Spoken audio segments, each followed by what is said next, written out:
Здравствуйте, товарищи! Сегодня 16 июля 2026 года. Четверг.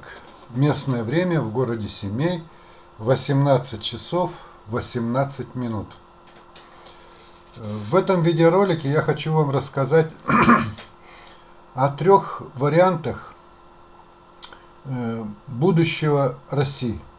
То есть, в каких трех вариантах может существовать Россия в будущем. Эти варианты уже вырисовались, о них можно уже говорить,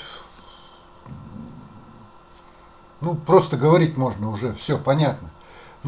Для всех понятно, не для всех, не знаю, а для меня так эти варианты совершенно понятны. Понятны полностью, абсолютно понятны три варианта будущего Российской Федерации. Итак, давайте мы по порядку. Значит, с какого варианта начнем? Давайте так, коротко вначале о первом варианте, самом лучшем, самом выигрышном, затем второй и третий. Потом можно будет вернуться к первому варианту более подробно. Итак, первый, самый выигрышный для России вариант – это найти, понять, узнать, принять и пригласить на юридическую царскую должность посланника Бога. Но это не посланник, слово посланник не подходит, а представителя Бога на земле, Мессию, Машиаха, Майтрею, имама Махди, Калки Аватара, второе пришествие Иисуса Христа, грядущего царя.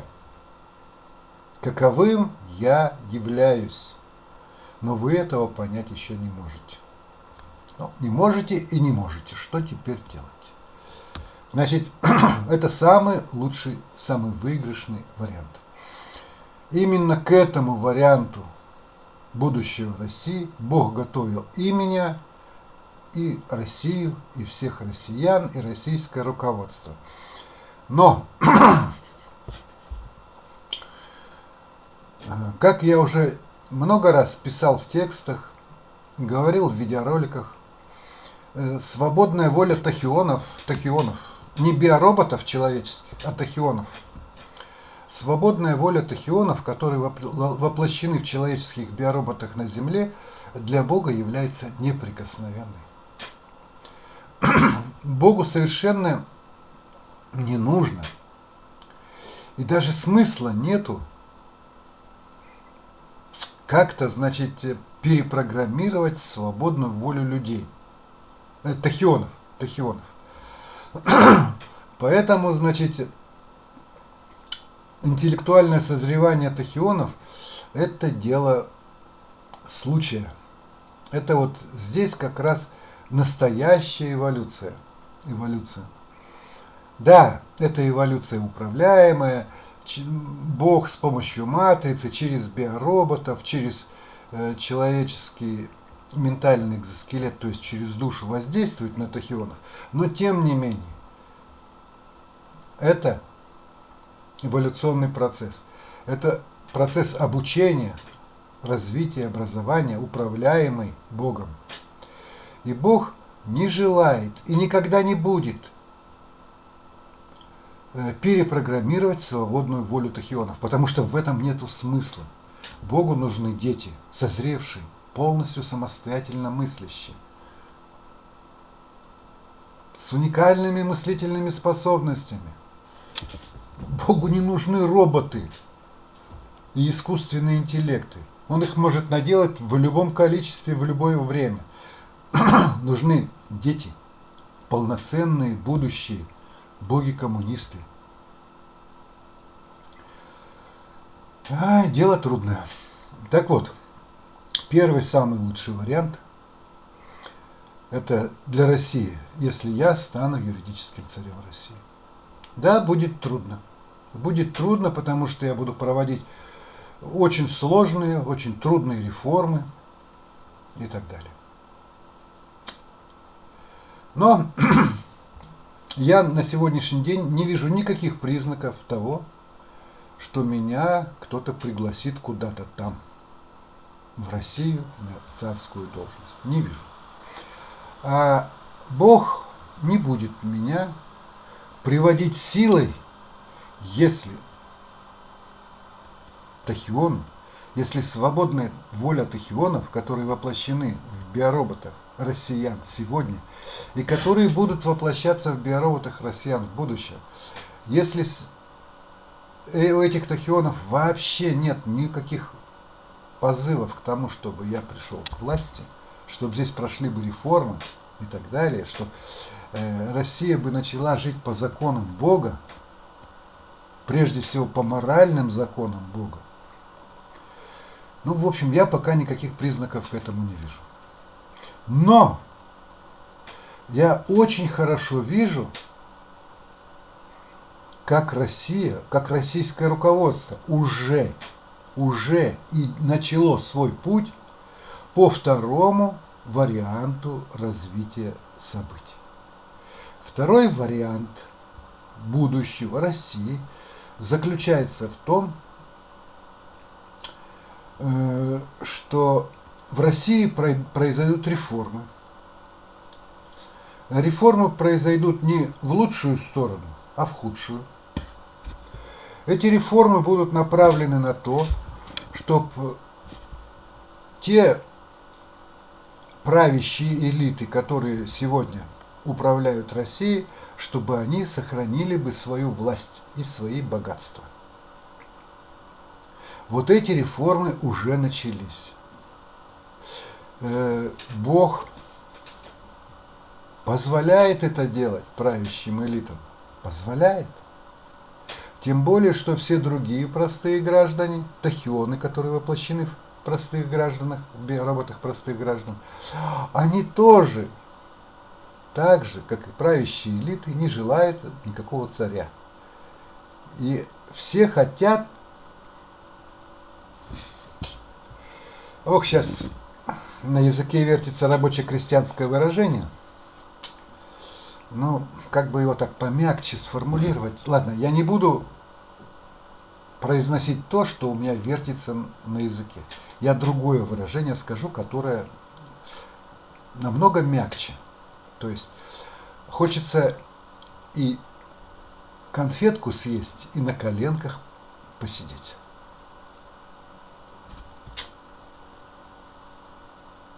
Хочется так это проскользнуть мимо всех и остаться при своем. То есть вот как сейчас есть, пусть все так и останется. Пусть все так и останется. Не надо никаких реформ, ничего. Пусть все так останется. Надо все так это самое прижаться. Все. Да, война, да, враги тут наседают. Ну давайте мы вот тут ужмемся, тут прижмемся, тут притихнем. Победить мы их все равно не в состоянии. Давайте будем привыкать жить в постоянном давлении и в постоянной войне со стороны врагов, вражеских действий со стороны врагов, враждебных действий. То есть Россия идет по пути к такой формации, которую я в своих текстах ранее, я давно это сформулировал, этот термин. Государство – навозная грядка. Что это значит? Это означает, что в государстве диктатура правящих элит. Или одной, или нескольких правящих элит. В России их несколько правящих элит. Несколько. Несколько религиозных элит. Как минимум 4 религиозные элиты. Прежде всего это православное христианство, ислам, буддизм и иудаизм. Вот 4 правящие религиозные элиты, затем правящая элита частных предпринимателей, правящая элита политиков, правящая элита силовых ведомств, правящая элита ученых-академиков, правящая элита различных эзотериков.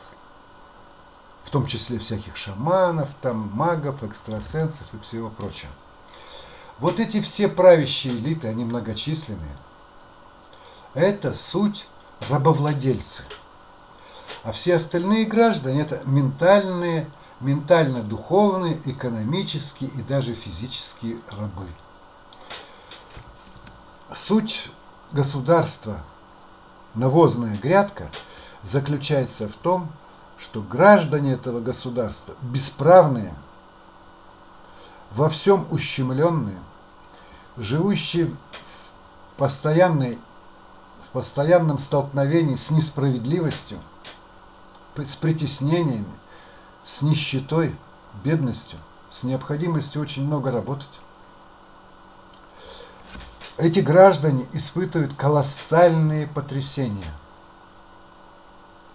И вот в результате этих колоссальных потрясений тахионы, которые воплощены в этих биороботах, они более активно начинают мыслить. Таким образом, матрица вот в этом беззаконии, в этом рабовладельческом, диктаторском государстве взращивает отдельных тахионов, совершенствует их, учит их мыслить. В такой навозной грядке много не вырастешь продуктивных тахионов, но все-таки можно вырастить. А что делать, если тахионы не хотят учиться, не хотят развиваться, не хотят признавать представителя Бога на земле и так далее? Ну вот путь навозная грядка. У России, из России получится навозная грядка особенная. Таких навозных грядок на земле еще никогда не было. Любое государство на земле можно назвать навозной грядкой. Любое сегодня. Но все-таки где-то почва более удобренная, то есть больше насилия и больше несправедливости, а где-то поменьше, удобренная, то есть несправедливости и насилия поменьше. Но везде, во главе всех государств стоят ментально-духовные, экономические рабовладельцы. В России уже началось формирование качественно нового государства,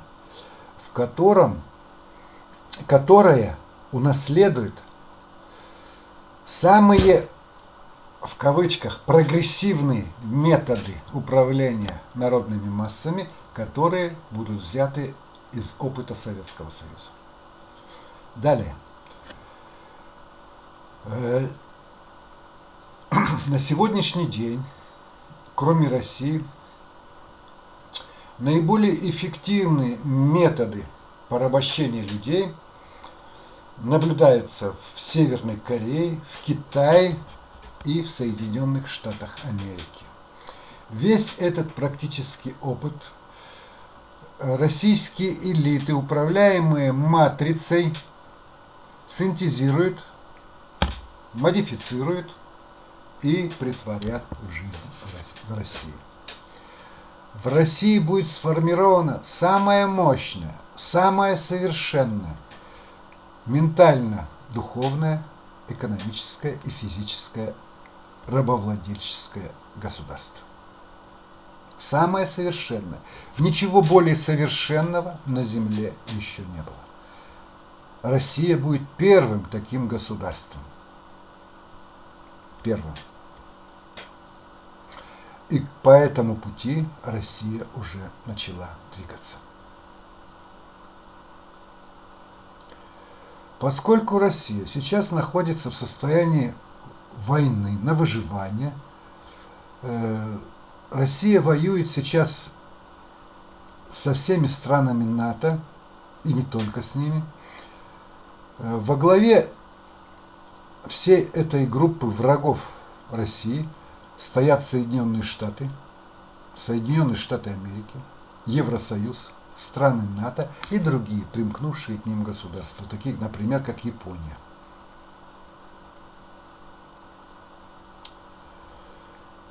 Все эти государства пытаются поработить Россию и завладеть ее ресурсами. Пока что я не вижу никаких признаков разрушения России. Пока что Россия держится стабильно, твердо, и никакого признаков разрушения России я не вижу. Я вижу очень хорошо, как российские правящие элиты уже пошли по пути создания вот такого рабовладельческого, диктаторского государства, которое я в своих книгах называю навозной грядкой. Судя по всему, Бог не будет перепрограммировать тахионы, не будет ничего делать для того, чтобы привести меня к юридической царской власти. Почему не будет?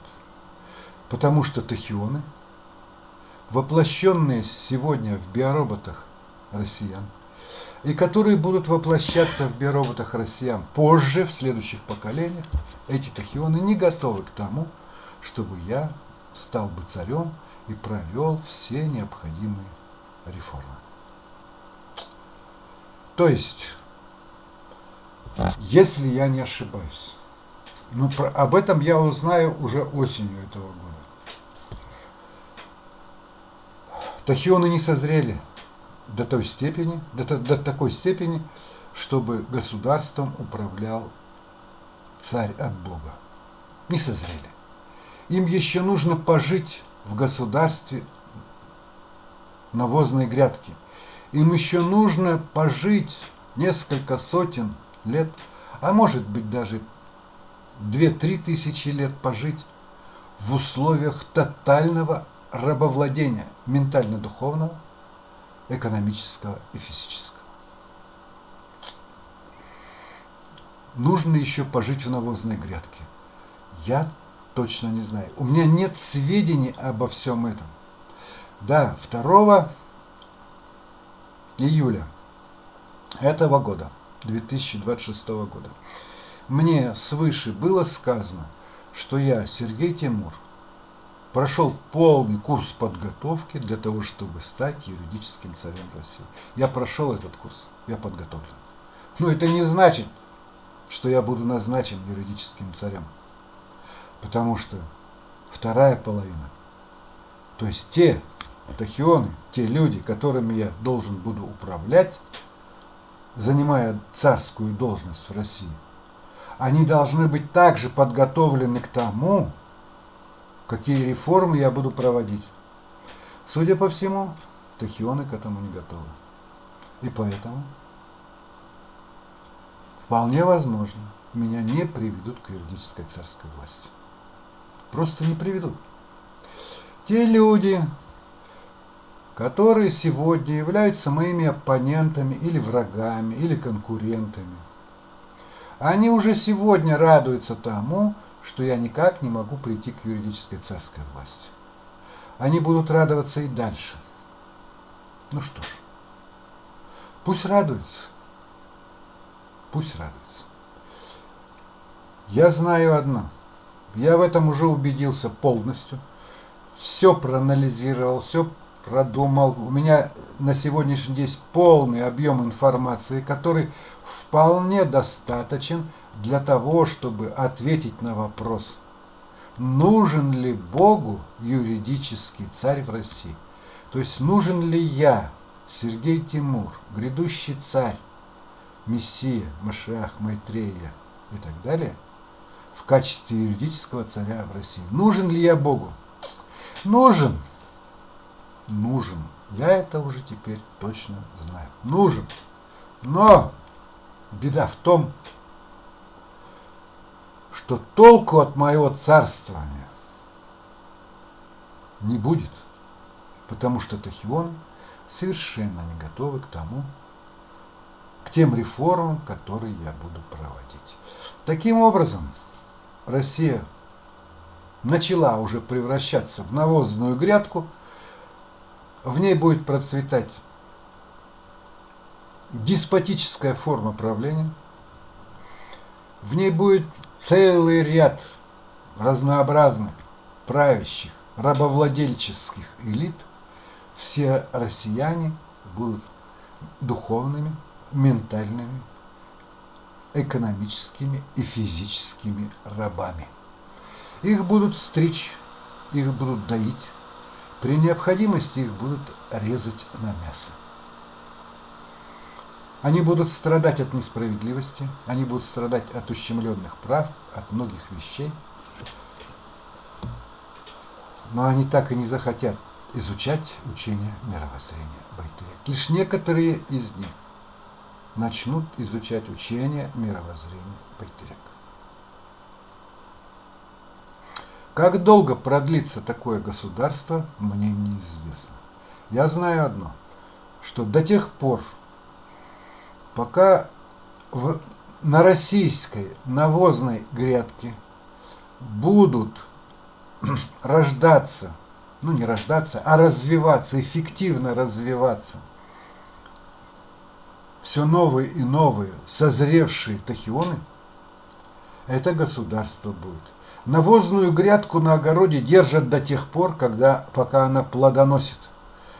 Пока российская навозная грядка будет успешно плодоносить, то есть на ней будут развиваться уникальные тахионы с уникальным сознанием, с развитым интеллектом и так далее, до тех пор эта навозная грядка будет существовать.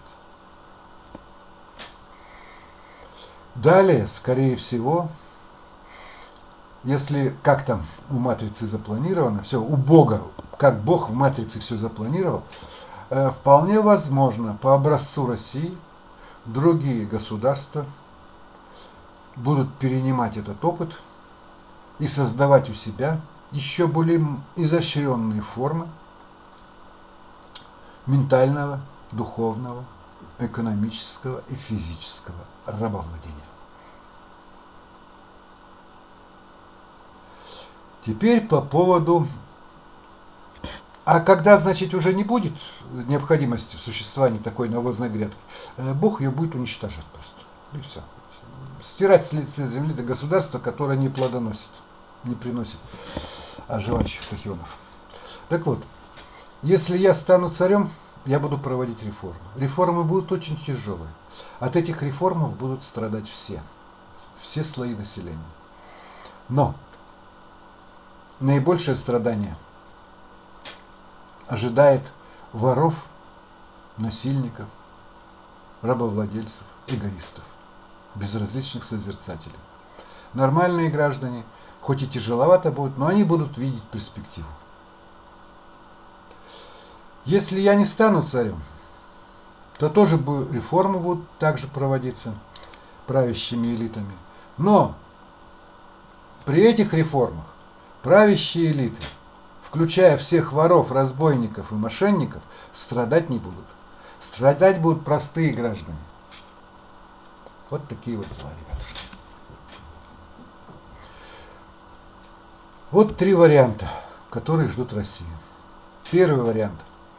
Я становлюсь юридическим царем России, провожу реформы, одерживаю безоговорочную победу над США, Евросоюзом, странами НАТО. Без этого я не мыслю своего царства. Только победа. Полная победа. Чтобы можно было спокойно проводить все запланированные реформы. Это первый вариант. Второй вариант. Это навозная грядка.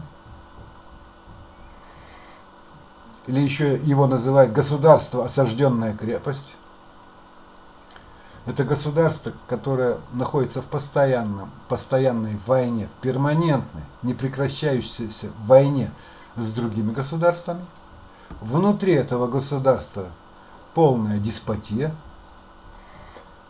Все правящие элиты являются духовными, ментальными, экономическими и физическими рабовладельцами. Все простые граждане являются рабами. Правящие элиты стригут, доят всех своих рабов и при необходимости режут их на мясо. Рабы ничего не смогут сделать. Система подавления будет очень сильная. Никакие протестные акции, никакие бунты не будут возможны в таком государстве. И в конце концов, такое государство, если оно перестанет плодоносить, а оно неизбежно перестанет плодоносить в какое-то время, это государство будет уничтожено. Бог его с помощью матрицы уничтожит. Сколько времени будет Россия существовать в форме навозной грядки, мне неизвестно. Судя по тому, что сегодня Бог не нашел среди тахионов, которые сейчас воплощены в биороботах россиян и которые планируются в будущих поколениях воплощать, Бог не нашел таких, которые способны понять Байтерек и способны поддержать мои реформы, если я стану юридическим царем России. Если таких тахионов Бог не нашел, то значит и навозная грядка плодоносить не будет. А следовательно, подлежит разрушению. Разрушение России будет путем ее порабощения. От Дальнего Востока до Урала все заберет Китай, от Урала до Балтийского моря все заберет Европа. Ну, США, конечно, там не отстанут, тоже где-то что-то влезут. Подробности я не знаю, как будет, примерно так, а в подробностях вот этого разрушения России я даже и разбираться не хочу. Что там разбираться в том, как будет разрушаться, как будет гнить российский труп. Что там интересного разбираться? Не собираюсь я разбираться в том, как будет Россия уничтожена. Не собираюсь. Я думаю только об одном. Как сделать так, чтобы я стал юридическим царем России, чтобы победить врагов, всех врагов России, сделать Россию сильной и могучей, в которой люди будут изучать Байтерек, будут развивать свои сознания, интеллект свой развивать и так далее, и так далее, и так далее. Тахионы будут развивать, не люди, а тахионы. Ну, люди, как хотите говорить. Вот 3 пути развития. Первый путь. Под моим царским руководством победа, реформы и нормальная жизнь. Нормальная. Я не буду строить государство, в котором будут течь молочные реки с кисельными берегами, где все унитазы будут золотыми. Про это даже не мыслите, этого не будет. Вот. Но будет развитие интеллектуальное. Очень мощное. Дело ваше, что вам больше нравится. Это первый вариант, под моим руководством, под царским. Второй вариант. Государство навозная грядка. Где все правящие элиты это рабовладельцы, а простой народ это рабы. И далее разрушение. Третий вариант. Разрушение России. Когда он начнется, мне неизвестно. Может через 10 лет, может через 50, может через 500 лет, может через 1000. Может быть 1000 лет Россия будет существовать в форме навозной грядки. Не знаю. Ну все, ребята. Все, что я хотел вам сказать в этом видеоролике, я сказал. Останавливаю запись.